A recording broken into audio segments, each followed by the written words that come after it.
Welcome back to another episode of Warrior Rewind. I'm Andrew County, here with the lovely Natalie Winters. Let's get to this episode started with the rundown of the golf team's performance in Oregon last week. Take it away, Dana. Thanks, County. For the second time in just 2 events, the golf team finished second behind a Canadian team. Senior Anthony Mangare finished day 1 as a leader at 5 under. He shot a 71 in Sunday's final round, following the 69 he shot in the first round on the first day. Mangare earned his first collegiate victory as a returning All-American golfer. 2 other Warriors were also among the top 10 finishers. Michael McCasey and Chad Cubes both tied for 10th with 2 over par, 218 totals. The Warriors will be back in action at the Otter Invitational October 20th and 21st. Back to you guys. For the second invitational this season, Anthony Mangare was able to bring back an individual win while the team rallied for second, which is awesome. Players that were generally in the background behind Trevor Clayton are stepping up to be stars of the team as well. They'll head to the Otter Invitational in Monterey this weekend. Volleyball faced Sonoma State last weekend and lost for the 14th consecutive time against the Seawolves. With a kill ratio of 19 to Sonoma's 47, Stanislaus was able to walk away with a few highlights of their own. Blair Ehrlich and Lindsay Scadlin had 5 kills apiece, while Sarah Crowell contributed 10 digs. The Warriors have not beat the Seawolves at home since 2002. But volleyball was able to redeem themselves as they ended their long skid on the road with a win over San Francisco State. In fact, it was the first time the Warriors won this season in 3 straight sets, and it snapped a 17-game losing streak away from Fitzpatrick Arena. Taylor Massengale and Paige Walker with a power duo in San Francisco as they both earned 11 kills. But they weren't the only outstanding Warriors in the Bay Area on Saturday. Lindsay Scadlin and Jocelyn Cervantes earned 7 kills each, while Sarah Crowell led the defense with 20 digs, followed by Hannah Green with 10.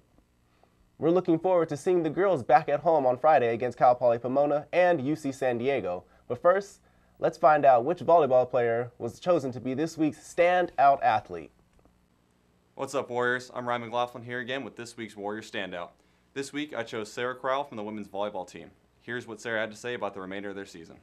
You know, we fought really hard against San Francisco, and so it was a really good morale booster for the whole entire team, and it just reinforced that we are a really competitive team, even though you're young. So, I mean, we're just going to come off and fight for the rest of the season and hopefully come out with a few more wins. The women's volleyball team is set to face off against UC San Diego this weekend and will be looking to stay red hot. Best of luck out there, Warriors. Back to you guys. Sarah has been a great asset to the volleyball team's defense, and she is definitely a good choice for Athlete of the Week. Outside the arena, the women's soccer team is still bringing the heat as they moved up to number 7 nationally as they competed against UC San Diego. The girls came off a double overtime victory over Sonoma State, and the offense had no problem keeping the ball rolling. In the 4-2 victory over the Tritons, goals came from Caitlin Nebeznik in her first game back after suffering an ankle injury earlier this season. 2 goals came from Michaela Clifford and another from Sabrina Williamson. UC San Diego made sure to focus their defense on Jade Poon, but in doing so, they underestimated the rest of the Warriors, and it cost them big time. The win improved the Warriors' record to 11-1 overall, 4-1 in conference. However, Pomona was ready to defend their home field as they upset the Warriors on Sunday in a 1-0 game. It is the second loss that the Warriors faced on the road this season, both of which came out of a 1-0 score. But the loss against Pomona was not for the lack of trying. The girls did have 10 shots on goal Sunday, but none of them hit the back of the net. They will travel on Friday to San Bernardino before heading home to play conference rivals Chico State.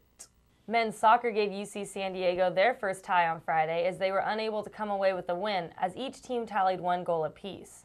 Assisted by Gerardo Casares, Rafael Chavez scored his first goal as a Warrior in the first half of the game.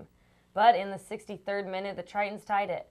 While the shots were fairly even, with Stanislaus having 17 and San Diego shooting 15, Clint Long was able to earn 3 saves, where Triton's goalkeeper earned 5. The tie put the Warriors' record at 4-4-3 overall. On Sunday, the Warriors made the drive from San Diego to Pomona to face the 10th-ranked Pomona Broncos. The Broncos were 10-0-1 overall, 5-0 in conference, with 8 shutouts and only allowing 3 goals this season before Sunday's match. While the men's team was unable to come away with the win, Jose Ramirez was able to score on the Broncos in the 79th minute. Russ Clabo started and played all 90 minutes in Sunday's match, while picking up 6 saves for the Warriors, but the Broncos were able to score twice in the first half, just a few minutes apart, and win their 10th straight game, 2-1. The Warriors will head to San Bernardino before coming back to take on rivals Chico State. The cross-country team headed to San Francisco on Friday last week. Let's check in with Ewell and see what the results were. Thanks, guys. My name's Ewell Hailu, and I'm back to give you the latest results from the cross-country team. On Friday, the cross-country team was in San Francisco for the Gator Invitational, where the women's team nearly repeated as champions by having 5 women come within 22 seconds of each other. Those women included Sarah Miranda, Katie Timmermans, Alexa Lua, Gabby Maldonado, and Kayla Rossi, who all scored team points. The women's team came within second place to Humboldt State.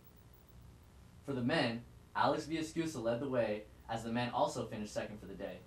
He was followed by Jesus Ortiz, David Roslas, Abraham Alvarado, and Michael Magrudik. Those were the scoring men for the Warriors. After finishing second, the Warriors will head to Fullerton this week to compete in the Titan Invitational. Back to you guys. The fact that both men and women's team got second out of 16 is very impressive. Very impressive indeed. Not only that, but our teams are sticking together. They're out there within 20, 22 seconds of each other, so they're fighting points away from other teams by sticking as a pack. And Right. that's a really big deal for them. Sarah Miranda with the standout and Alex Villascusa. So they're Yeah. sticking together and leading the packs. Hopefully Good stuff, it continues. guys. All right, well, that's going to be it for this week. Make sure to follow us on Instagram, Twitter, Facebook. We're out there, guys, so follow Warrior Rewind. Have a great week, and we'll see you next time.